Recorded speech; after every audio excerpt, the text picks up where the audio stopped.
Okay everyone, so welcome to your remote training by ZeoFit.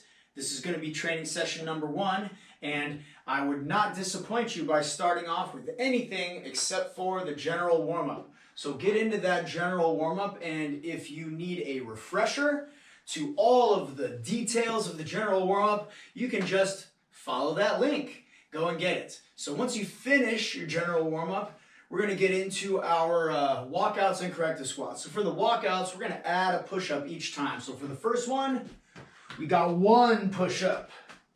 For the second one, you guessed it, you got 2 push-ups.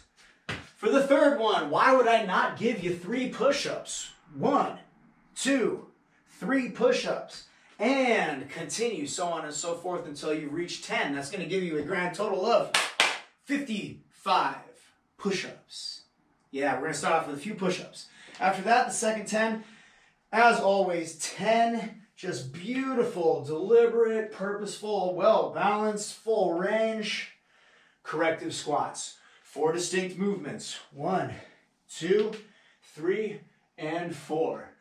Last little bit, we're going to go through sharks. So grab your stretch cord and get through the short arc rotator cuff series, or sharks as we like to call it. You'll see that down there. And if you need to see the rest of the details, you can follow those to that link up there. Okay guys, so for this first circuit, we're going to go through this 5 times, and you know what? I am just going to go through and I'm going to blast out around for you right now just because it looks like it's so much fun. So I'm going to go ahead and do it. We're going to start with crescent squats. Get that knee up and around. Make a big circle with that knee. You're going to have to throw the arm down by the side. Get into that pocket on the squat. You want to really be dynamic. Going for 10 of these. Then burpees. 10 burpees as well. We're getting some push-ups to start off the week. 4, 5, 6, 7, 8, 9, 10. Then we go into mountain climbers. 20, 5, 6, 7, 8, 11, 12, 13, 16, 17, 18, 19, 20, right into sit-throughs. 10 of these. 3, 4, 5, 6, 7, 8, yeah, 9, 10. From there, fallbacks. 5 of these. Throw those arms out. The more momentum you get, the easier it is to get your body weight over your legs. 1 more. Right into 20 jump lunges. Doesn't have to be high. 5, 6, 8, 13, 14, 15, 16, 17, 18, 19. Oh, warm up. 5 rounds. Have fun. Whew, okay, well, once you survive that, moving on to circuit number 2, the second circuit. Now for this one, we're only going to be using that kettlebell. Kettlebell, nothing else. It's the only piece of equipment that we're using here. So what you're going to do on this, you're going to do squat high pulse, overhead press. Then you're going to go into a close press with flutter. That's going to be down on the ground, holding the weight in close. Then you got your backstroke crane. So backstroke crane, I stagger my stance this way. I'm holding the weight in my hand right in front of my leg right here. And I'm just leaning to the side. So I'm taking the weight down my thigh, but in front of my leg, not behind it. Lean laterally, let your spine bend. The hip is going to swing out. You really want to load up your side here. And then squeeze and exhale. Squeeze the glutes here, tight to the floor. Snap up to that finish. So right here, that way. From there, we're going to go into kettlebell swings. And then we'll do the other side with that crane. And then you'll finish up with 10 more kettlebell swings. And we'll go through this whole thing too, because why not? Because why not? I want to have fun too. Now for this, And for the previous set, the circuit number 1, the warm-up set that you did, some of you guys probably feel like you already worked out. I know I kind of do. But for all of this stuff, for all these rounds, you want to take 60 to 90 seconds rest between rounds. So maybe in the beginning, you're doing that warm-up round, maybe the first 2-3 rounds, you take a minute between, but then you need to take a little bit more. That's fine. You should be taking between 60 and 90 seconds rest between all this. And what that's going to make for is a lot of action, because I don't really want you taking much rest between, and you'll see how we go here. So starting with the high pull, remember with the high pull, approach the weight, you want to be standing right over the weight, squat, hips low, chest tall. Remember, it's a squat high pull. That means you started from a squat. I'm not doing like a deadlift pull, so you got to bend your knees, get your hips down, right? We see this from the side, you're going to be looking for a nice straight back, and you want the feet to be solid on the ground. Now, when I do this high pull, as I'm going through this movement, the way that this movement is, naturally, I'm going to shift my weight to the balls of my feet a little bit, but I always want to stay balanced right over the weight. So here, nice and tall, shoulders down and back, I want to be shrugging. Going to drive, hips, legs, push through the toes. I want my heels to come up as I drive. Remember, that's why I'm loading up the balls of the feet a little bit more. I want to push through. I want to get that triple extension, hip, knee, and ankle extension here.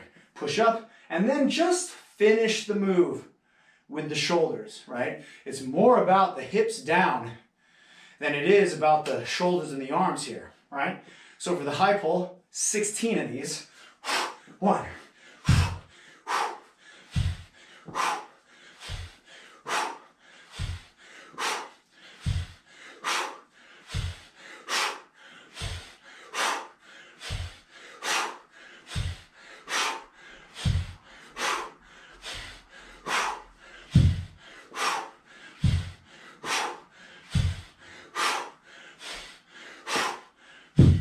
There you go, 16.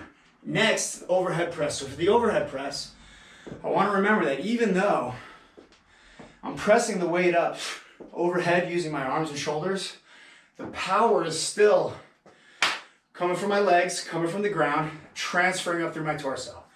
So just like with the high pull, power comes from the floor. Legs really start to move. Body transfers, arms finish. Although now, the leg is doing a very short, deliberate, quick move instead of that deep squat that you were doing before. I'm having my core rigid, but slightly compressed. When you're holding the kettlebell in the rack, I'm gonna have my hips under the weight. I don't wanna be standing here, because now there's nothing holding the weight but my arms. I'm just gonna engage the core, slide the hips forward here, placing the hips right underneath the weight. From there, I can push and then extend the weight up with the arms. Go on 12.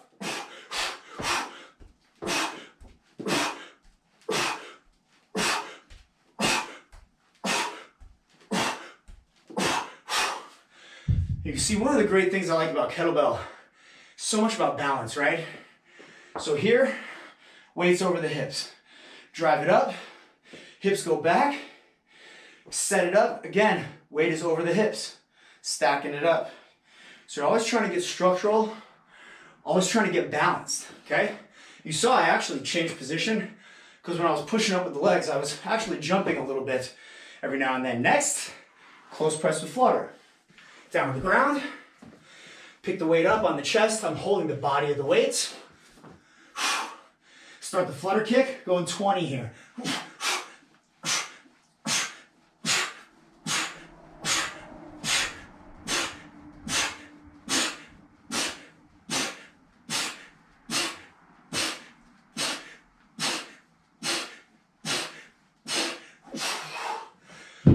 Set the weight down, back to the feet. Only 2 more things. Here's that backstroke crane. So again, here I am, taking it down this way, going 10.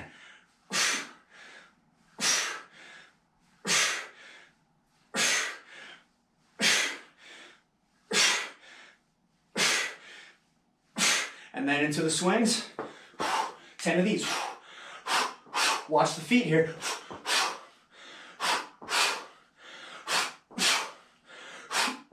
Not too much bend in the knees.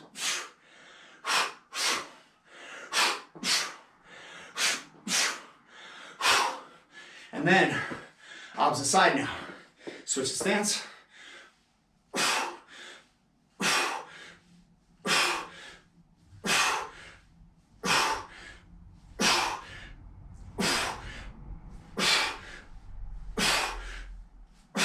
Into the swings, last thing. And breathe.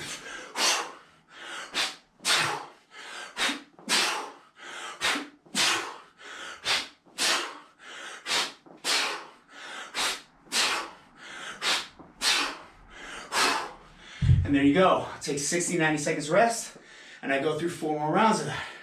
Remember when you're swinging, exhale. At the top, when the weight's hanging in the air, big breath in, compress, and explode. Get some.